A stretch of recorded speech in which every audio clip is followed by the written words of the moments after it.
বর্তমান ব্যস্ততা আসলে আ মিডিয়ার সবাই জানে যারা কাজ করছে। আমি প্রায় ১ মাস যাবৎ ক্যামেরার সামনে নাই। আমার ২ টা বাচ্চার একসাথে ও লেভেল পরীক্ষা হচ্ছে।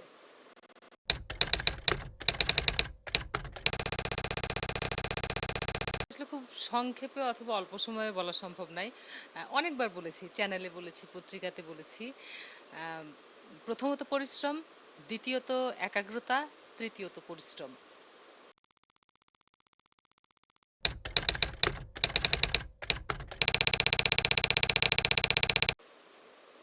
অফকোর্স মঞ্চ একটা অভিনেতা অথবা অভিনেত্রী তৈরি করার আগে আমার মনে হয় তৈরি করে একজন মানুষ। একটা মানুষের মূল্যবোধ, পরিমিতিবোধ, সৃজনশীলতা প্রত্যেকটা বিষয়ের সূতিকা ঘর হচ্ছে মঞ্চ। যে মানুষটা ঐকান্তিকভাবে মঞ্চকে গ্রহণ করতে পারেনি, তার কাজের ছাপ এবং যেই মানুষটি মঞ্চকে অন্তরে আত্মায় ধারণ করেছে তার কাজের ছাপ দুইটা পৃথক হবেই।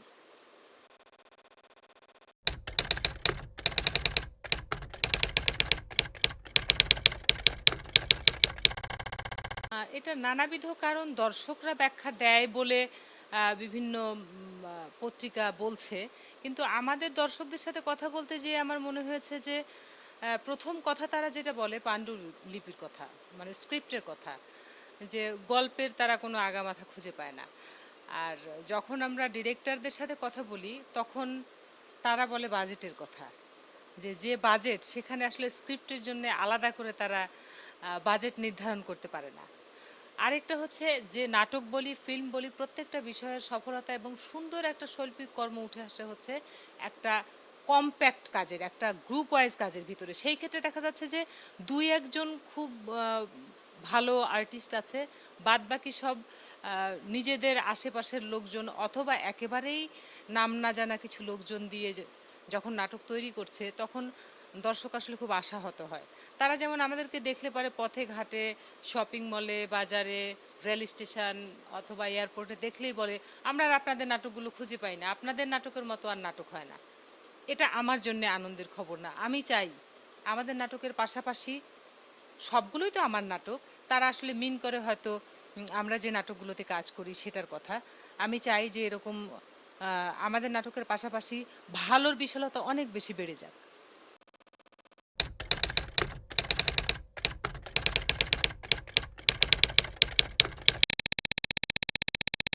সেটা হচ্ছে প্রত্যেকটা বিষয়ে প্রত্যেকটা মানুষের আদর্শিক জায়গাটা গড়ে দেওয়ার দায়িত্ব হচ্ছে তার পরিবারের।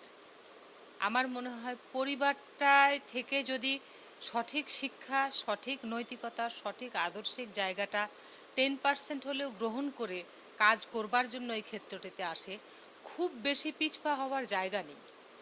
আর শুধুই মাদকতা কিন্তু সব জায়গাতেই থাকে। সেটা আমি ফেসবুক, ইউটিউব বলবো না, সব জায়গাতেই আছে। একসময় যাত্রার সুন্দর যাত্রার অশ্লীলতা ছিল, ফিল্মকে অশ্লীল বলে আখ্যা দেওয়া হয়েছে। প্রত্যেকটা জায়গারই আসলে আমি কি করব এই গন্তব্যটি যদি ঠিক থাকে তাহলে আমার মনে হয় এই ধরনের বিষয়গুলো খুব বেশি পথভ্রষ্ট করতে পারে না। তারপরেও তো আমি বলবো যে মিডিয়ার দায়িত্ব তো রয়েই যায়।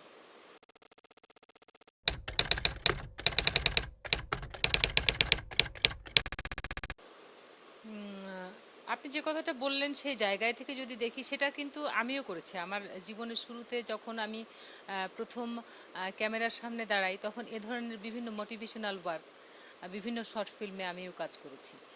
তো সেটির একটি ধারাকে প্রেজেন্ট করত। পরবর্তীতে সেটা অন্যভাবে রূপান্তরিত হয়েছে।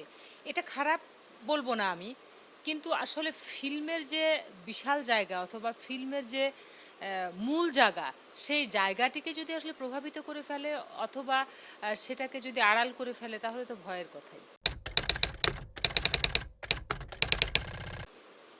অনেক ধন্যবাদ। আমরা আসলে সবসময়ই দর্শকের কিছু কিছু কথা থাকে, প্রশ্ন থাকে, যেগুলোর উত্তর দেওয়ার জন্য একটি মাধ্যমের প্রয়োজন হয়। বিডি 24কে সেই সুযোগ করে দেওয়ার জন্য আমার আন্তরিক ধন্যবাদ।